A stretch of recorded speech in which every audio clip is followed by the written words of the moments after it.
Bakar singkong di pinggir rawa, teman-teman. Nunggu umpan pancing di tajuran disambar lele, terus lelenya dibakar, kan lama.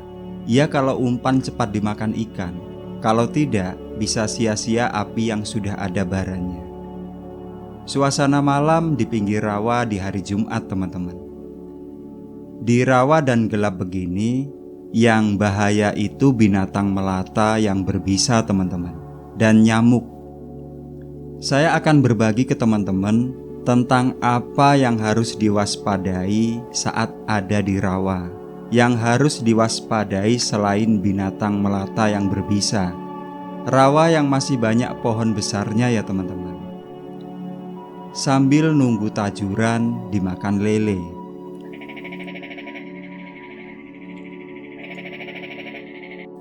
Teman-teman bisa nyeduh kopi, beli kacang atau cemilan sebelum menyimak video ini.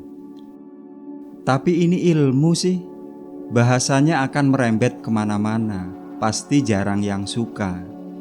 Tapi tidak apa-apa. Untuk yang tidak suka, kan ada konten berikutnya. Tarik napas teman-teman. Saya mulai. Yang harus diwaspadai saat di rawa, rawa yang jarang disinggahi orang, rawa yang masih banyak pohon besarnya ya teman-teman. Untuk tempat yang pengap udaranya lembab di bawah pohon besar misalnya, yang banyak busukan kayu.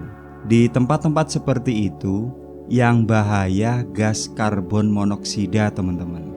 Di dalam gua yang lembab juga sering ada gas karbon monoksidanya.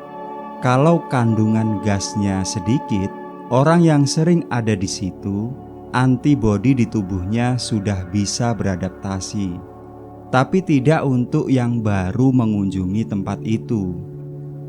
Rumah dibiarkan lama kosong, tidak ada sirkulasi udaranya, maka bisa ada gas karbon monoksidanya juga teman-teman.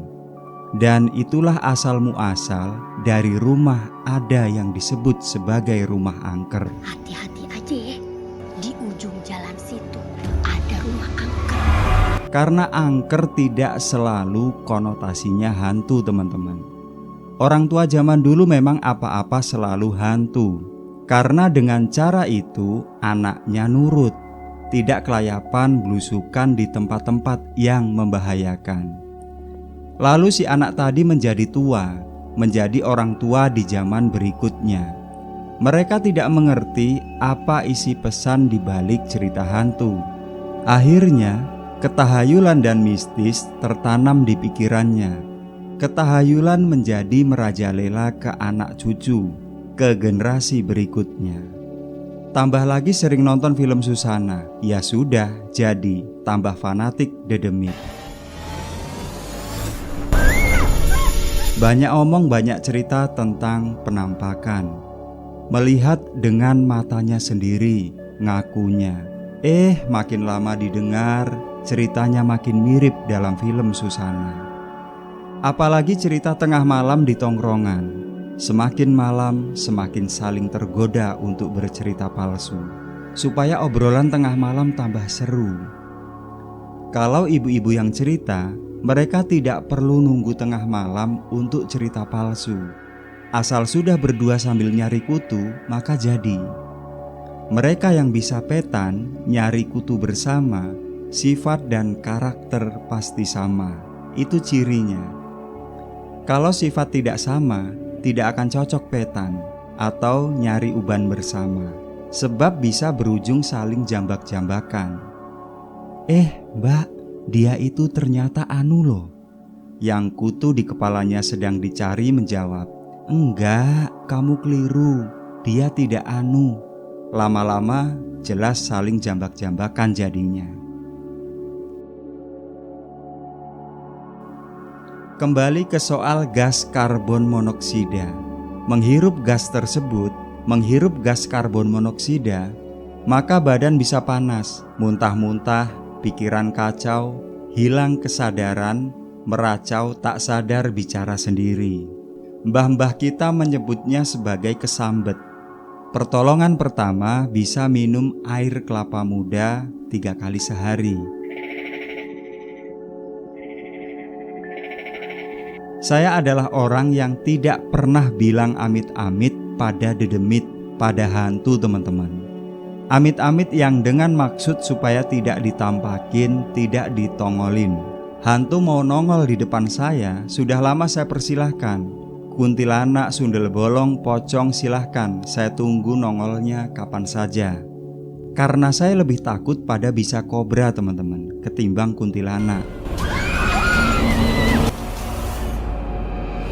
Cerita hantu bisa jadi infus psikologis teman-teman.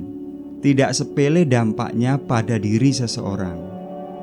Asalkan teman-teman sudah beres, tidak takut hantu lagi, maka tidak akan mudah dibodohi lagi dengan orang-orang yang memasarkan segala yang irasional. Tidak akan menggubris lagi para mereka yang ngaku-ngaku punya indera keenam. Tapi kalau masih takut hantu, halah sudahlah, gak usah latah sok bahas anti dukun segala. Percuma, cuma anget-anget tai ayam. Sekarang bilang anti, besok dipameri jimat yang katanya berpenunggu kepincut. Dipameri besi kuning kayak kepompong alpukat yang bisa untuk umpan bawal, yang katanya warisan si mbahnya, disimpan diminyak-minyakin. Asalkan teman-teman sudah tidak takut hantu, maka teman-teman akan bisa bedakan mana yang hadir dalam pikiran kita sendiri atau halusinasi, dan mana yang dari alam lain, yang tentu hanya bisa teman-teman rasakan hadirnya dalam batin, tidak akan bisa melihatnya dengan mata. Oh ya, halusinasi itu memang akan tampak nyata seolah melihat sesuatu teman-teman. Padahal sesuatu itu tidak ada. Saking tampak nyatanya, sampai merasa seolah melihatnya dengan jelas. Dan ini jenis gangguan kejiwaan. Jadi kalau ada yang sering ngaku-ngaku melihat hantu dengan nyata, biar saja teman-teman. Dia sedang sakit, ada yang salah pada jiwanya. Orang halu, jiwanya terganggu. Di tempat gelap ada gerusak langsung lari, halah sudahlah. Gak usah ngaku-ngaku punya kelebihan tajam mata batin. Bumi, geni, banyu, angin. Selama masih takut hantu, maka tiap sakit bisa memfitnah dedemit.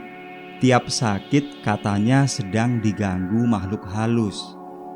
Bahkan ada yang kaki sakit karena asam urat tidak bisa jalan, katanya dibuat temannya. Aduh.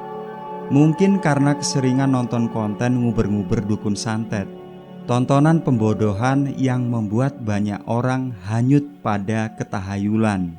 Apalagi pengontennya dikenal sebagai pemuka agama. Walau ditulis sekedar hiburan belaka, banyak orang akan tetap meyakini sebagai kebenaran. Santet masukkan benda, masukkan beling ke perut, kalau itu ada, negeri kita pasti tidak akan pernah dijajah negeri lain. Serdadu penjajah pasti pada pulang kampung, pulang ke negerinya dengan perut berisi dandang, wajan, dan periuk. Buktinya tidak terjadi, penjajah malah betah. Malah justru banyak yang ditembak-tembaki penjajah, iya. Pas disuruh kerja paksa, aji brajamustinya mana? Pas ditembak-tembaki penjajah, aji lembu sekilannya mana? Segala aji-aji saktinya mana? Katanya orang zaman dulu sakti-sakti. Ternyata orang yang sakti itu orang yang mikir teman-teman. Bisa menemukan nuklir, bisa menemukan pesawat, bisa menemukan derek untuk ngangkat benda berat. Leluhur kita pun pemikir. Meriam pertama dibuat oleh mereka, Setbeng namanya, dari penelusuran sejarawan almarhum Bapak Kiai Agus Sunyoto. Entah gimana awalnya, jadi banyak kisah dongeng tentang leluhur kita. Yang menurut saya, kisah-kisah dongeng sakti itu merendahkan martabat leluhur. Seolah leluhur kita bukan kaum pemikir, bukan kaum cendekiawan. Salah satu contohnya si Gandring, kepala pabrik senjata. Kisah yang lalu menjadi dongeng, Dongeng Kutuk Mengutuk 7 Turunan. Padahal yang dipesan Ken Arok pada Gandring bukan keris, tapi tombak lempar dan pedang untuk pasukannya. Tombak jelek kualitasnya, pedang kurang bajanya. Marahlah Ken Arok, karena apabila pasukannya memakainya bisa kalah perang. Dalam buku Arok Dedes karya Paramodya, jenisnya memang novel, tapi lebih bisa dinalar ketimbang buku kisah terbang-terbangan dan aji-ajian. Kembali ke soal hantu, teman-teman. Tidak takut hantu pasti terus dituduh tidak percaya pada yang gaib. Haduh, itu selalu dinarasikan begitu, teman-teman. Saya, teman-teman, begitu bilang tidak takut hantu, langsung dibuatkan status WA oleh seseorang. Seseorang yang sering bawa-bawa bambu gilanya. Seseorang yang terobsesi ingin laku komat kamitnya. Seseorang yang di hati kecilnya ingin dituakan di lingkungannya. Dan dia laku. Anak-anak muda yang berasal dari sedaerah, sekampung halaman, banyak yang menjadi muridnya. Menjadi murid demi supaya bisa anti balok, anti gebuk. Digebuk tidak kena. Saat di rumah guru, di perguruan, pada saat latihan, bisa terbukti karena kuatnya sugesti. Coba sini, depan saya. Gak usah dites yang berbahaya, keplak saja. Tidak terbukti kan cuma merah pipi. Gak usah ambil napas aksi-aksi. Gak usah main-main istilah kata. Untuk jaga diri, bukan untuk bela diri. Alah, tes bisa anti keplak saja. Kalau bisa, maka anak-anak muda yang jadi muridnya tidak terbodohi sepanjang hidup demi obsesi seperti Arya Kamandanu, Brahma Kumbara dalam film Laga. Kalau tidak terbukti, maka sudahi, supaya tidak ada lagi guru-guruan, abah-abahan, bapak-bapakan yang menyebarkan, mengajarkan hayalan keirasionalan. Tapi ini susah. Karena pembodohan asal dibungkus dengan agama, maka akan sulit disadarkan. Si Udin contohnya, teman-teman. Dia hanya salah satu yang terkenal saja. Yang tidak terkenal melakukan praktek seperti itu banyak banget. Dan yang menjual jimat-jimatan, membaca-bacain air putih, lebih banyak mereka yang bukan disebut sebagai dukun.